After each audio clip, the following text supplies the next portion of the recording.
Para ibu, bapak, dan saudara, saya memang sengaja tidak menyapa Pak Gede Prama dulu, karena saya ingin menyapa dengan cara yang lain.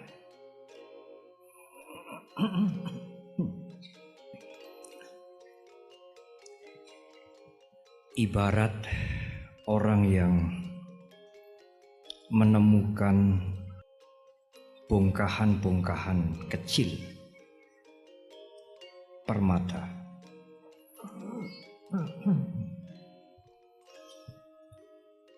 Bongkahan-bongkahan permata itu tidak menarik, tidak indah, jelek, kasar.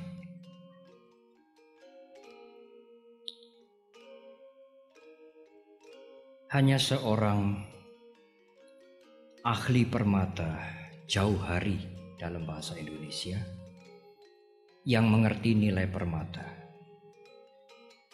Masyarakat kebanyakan tidak mengenali.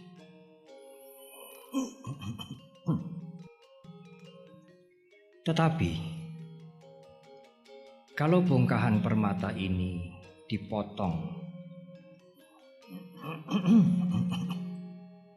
digosok sampai mengkilat, bersinar, kemudian diberi, kalau di Jawa Tengah dikatakan diberi emban yang bisa digunakan untuk cincin, gelang, kalung dari emas, dari perak yang sangat indah, maka masyarakat baru tertarik, mengerti, menghargai, dan memberikan nilai yang sangat mahal setelah bongkahan permata yang kasar dipotong, digosok, diberi frame menjadi perhiasan yang indah, yang sangat mahal. Tidak hanya ratusan juta, mungkin miliar. Mungkin hanya Ibu Erlina dan Ibu Mahayani yang mampu membeli mungkin. Ibu, bapak, dan saudara, saya ingin menempatkan diri saya sebagai orang yang hanya bisa menemukan bongkahan-bongkahan permata yang sepintas tidak berharga, kasar, tidak menarik, tidak dikenali. Tetapi ada orang yang memungut, menggosok dengan keahliannya, dengan cita rasa seninya, bersinar, diberi emas, perak, dan indah sekali. Dan para ibu-ibu ini akan meneteskan liur, kepincut.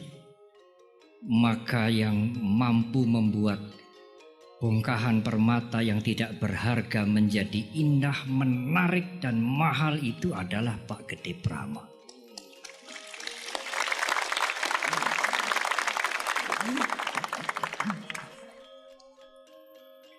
Oleh karena itu, ibu, bapak, dan saudara, mudah-mudahan saya tidak terganggu dengan batuk. Saya tidak berbicara panjang karena bongkahan-bongkahan permata itu memang tidak menarik. Dan nanti Pak Gede Prama akan berbicara yang lebih panjang, lebih jelas, dan yang akan menjawab pertanyaan-pertanyaan.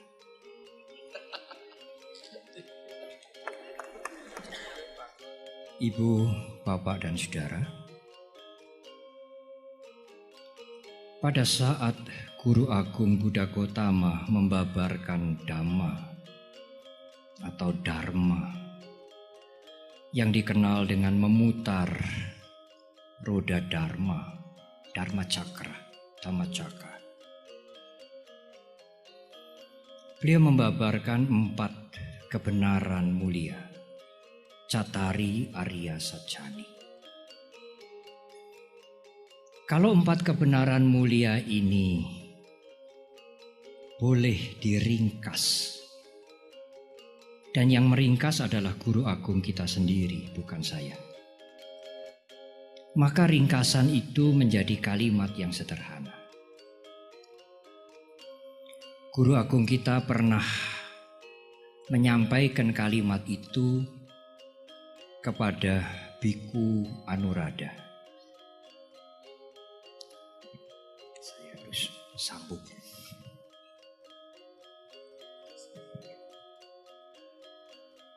Guru Agung kita mengatakan, Ube cahang Anuradha etarahica dukan cak cewa panyapemi dukasa cak nirodang. Artinya, Ibu Bapak dan Saudara, O Anuruddha atau Anuradha, sering disebut Anuradha, sering disebut Anuruddha, dahulu dan sekarang hanya ini yang kuajarkan. Dukan cewa panyapemi dukasa cak nirodang. Tentang duka penderitaan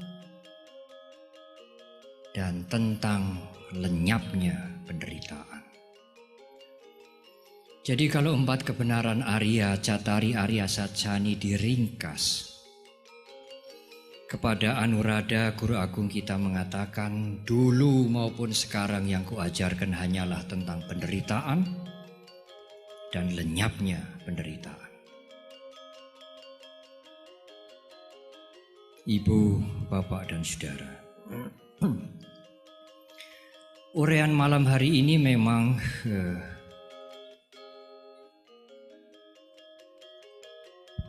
tidak begitu sederhana. Sulit, apalagi kalau permata belum digosok, sangat sulit untuk dikenali bahwa itu permata. Tidak berkelebihan kalau saya memohon dengan hormat, dengan kerendahan hati, perhatian Ibu, Bapak, dan Saudara. Saya mengira, kami mengira, Asada Agung yang diisi dengan Dhamma Sakaja, dengan berbincang-bincang Dhamma ini hanya diikuti 300-500 tamu. Tetapi malam hari ini kurang lebih 2.000-3.000. Tentu ini tidak mudah untuk memaparkan, untuk menyampaikan, untuk menjelaskan pokok dasar ajaran Guru Agung kita kalau tanpa perhatian dengan sungguh-sungguh. Oleh karena itu, harapan saya, semogalah Ibu, Bapak, dan Saudara bisa memberikan perhatian kepada uraian kami berdua malam hari ini. Ibu, Bapak, dan Saudara, persoalannya sekarang adalah tidak ada seorang pun yang senang menderita. Semua orang moh duka. Apapun agama, kepercayaan, golongan, dan sebagainya. Siapakah di antara kita yang ingin menderita, yang senang menderita? Tidak ada seorang pun yang senang menderita. Semuanya tidak ingin, tidak senang menderita. Semuanya ingin melenyapkan penderitaan. Ibu, Bapak, dan Saudara, mohon maaf kalau saya harus menyampaikan Tetapi keinginan tinggallah keinginan, ibu bapak dan saudara. Kita sering tidak sungguh-sungguh melenyapkan penderitaan. Kita tidak senang menderita, kita emoh menderita, tetapi kita tidak sungguh-sungguh melenyapkan penderitaan. Apa yang kita lakukan? Yang kita lakukan hanya menutup-nutupi penderitaan, tidak melenyapkan penderitaan.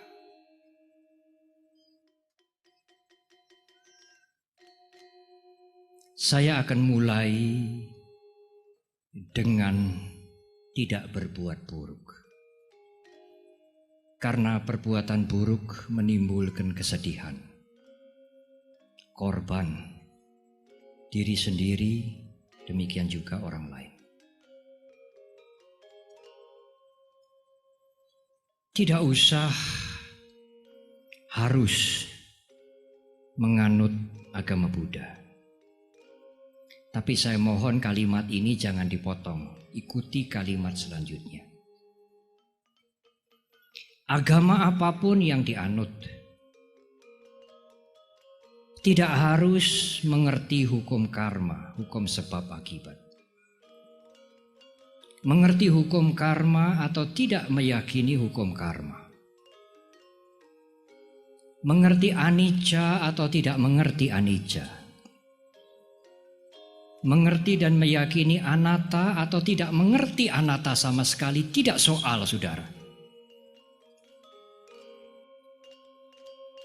Siapapun, apapun agamanya, apapun keyakinannya, menimbulkan korban, menimbulkan kesedihan, menghancurkan.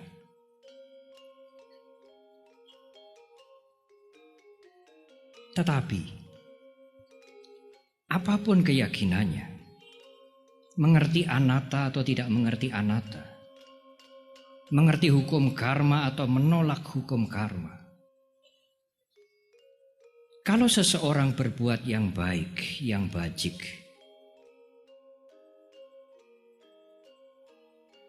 mengendalikan dirinya dari perilaku yang buruk, menolong, membantu, meringankan mereka-mereka yang menderita, perbuatan mereka adalah perbuatan yang baik. Kebaikan membawa manfaat pada orang banyak, dan kebaikan membawa manfaat pada dirinya sendiri. Keburukan tidak hanya merugikan dirinya, tetapi setiap perbuatan yang buruk tentu memakan korban.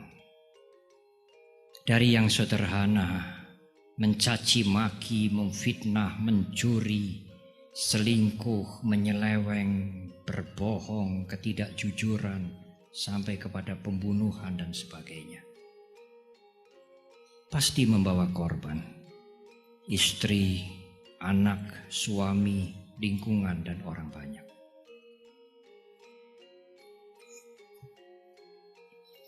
Tetapi saudara, izinkan saya masuk ke lebih dalam lagi. Tetapi, dengan tidak berbuat buruk, yang menghancurkan kehidupannya sendiri dan merugikan orang lain, dengan banyak berbuat bajik, banyak berbuat baik, tidak menyelesaikan penderitaan. Saya mengulangi kalimat ini. Ya, menghindari keburukan, mengendalikan diri dari perbuatan buruk yang menghancurkan orang lain, yang membawa korban. Ya, dan berbuat bajik, berbuat baik, semaksimal mungkin, benar, tetapi tidak berbuat buruk dan berbuat bajik tidak mampu melenyapkan penderitaan.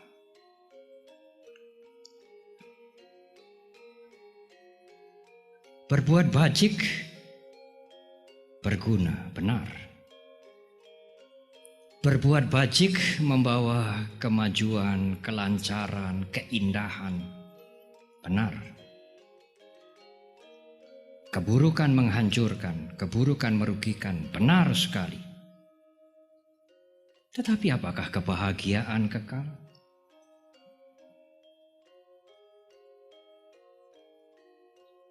Tetapi apakah kelancaran, kenyamanan itu bisa melenyapkan penderitaan untuk tidak timbul kembali?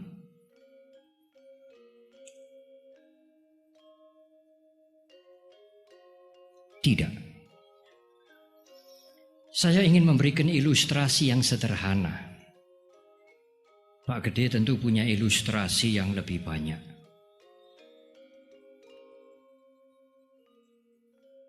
Mungkin ilustrasi yang sebagai biku saya tidak boleh cerita karena nggak pantas, Pak Gede boleh.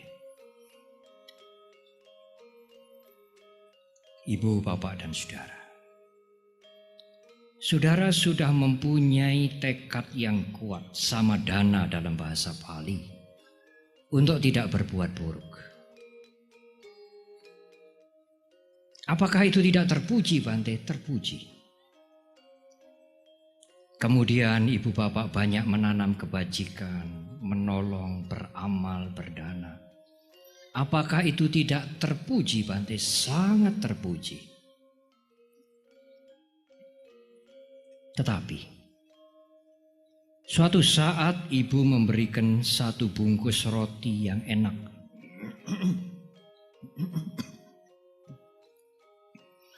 kepada orang yang ibu tidak kenal. Tetapi ibu berjumpa di mall atau di airport atau di stasiun atau di terminal. Orang ini miskin tampaknya, menderita, kusut. Ibu memberikan satu dus besar roti yang enak ini. Yang tentu ibu punya perkiraan orang seperti ini tidak sering makan roti seperti ini. Dan ibu memberikan dengan terbuka, ini untuk kamu, makanlah.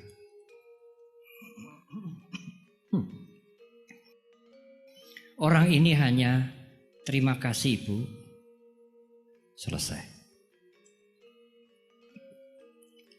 Ibu, bapak, dan saudara bisa mendongkol.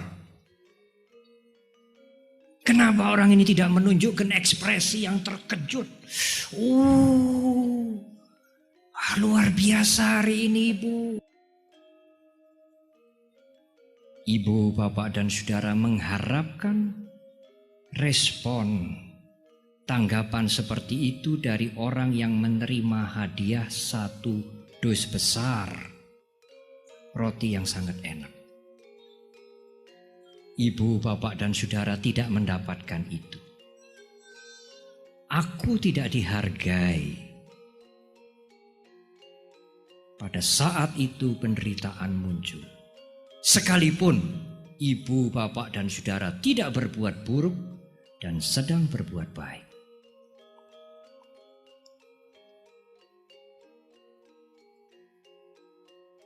Ibu, bapak, dan saudara. Contoh yang kedua mungkin lebih jelas. Ibu, bapak, dan saudara pergi ke mall. Sekarang ada super mall, ada hyper mall. Ini memerlukan pengendalian diri yang kuat. Kalau orang pergi ke mall, niatnya tidak beli juga nanti akhirnya beli. Ibu, bapak, atau saudara melihat barang yang bagus. Oh, bagus juga ini untuk dibeli. Harganya tidak murah. Tidak sekedar ratusan ribu, juta. Puluhan juta.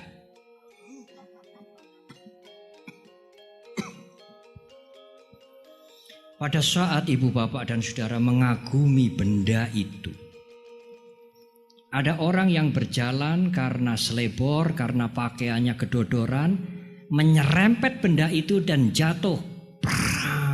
Pecah. ibu, bapak, dan saudara bersedih. Aduh, sayang sekali orang itu sembrono. Dan buru-buru ibu, bapak, dan saudara menyingkir. Jangan sampai ikut dituduh memecahkan benda itu. Biar orang itu yang menanggung membayar harga benda yang dipecahkan. Tetapi, kalau benda ini jadi ibu beli, bapak atau saudara beli, saya harus menyebutkan lengkap supaya tidak yang tukang shopping itu ibu-ibu saja. Sangat mahal, berharga, langka, dan uang yang dikeluarkan cukup banyak. Sekian belas juta. Benda itu kemudian dibawa pulang dengan hati-hati dan sampai di rumah. Setelah sampai di rumah beberapa hari karena beberapa hal, benda ini juga jatuh, perang, pecah. Aduh, penderitaan luar biasa. Dan kejahatan bisa muncul. Caci maki, sumpah serapah. Apalagi yang memecahkan itu pembantu atau karyawan. Kalau yang memecahkan dirinya sendiri, penderitaannya dia sangat hebat. Mengapa? Dibandingkan pada waktu benda yang sama pecah pada waktu masih di toko. Pada waktu masih di toko belum ada hubungan antara Anda dengan benda itu. Setelah Anda membeli dan membawa ke rumah, sekarang ada hubungan. Benda itu bendaku. Barang yang mahal itu sekarang milikku. Kemelekatan itulah yang membuat kita menderita. Bukan persoalan kita sudah tidak berbuat jahat, kita tidak menderita. Dan kemelekatan yang terbesar bukan kemelekatan kepada bendanya, tapi kemelekatan kepada aku. Aku sudah memiliki benda itu. Sekarang benda itu hancur. Robeklah akuku. Itulah sumber penderitaan ibu, bapak, dan saudara. Tidak bisa dilenyapkan dengan tidak berbuat buruk dan banyak berbuat baik, banyak berbuat amal saja. Selama masih ada kelengketan, kelekatan kepada benda-benda, kepada hawa nafsu, dan terutama kepada aku, penderitaan tidak akan berakhir.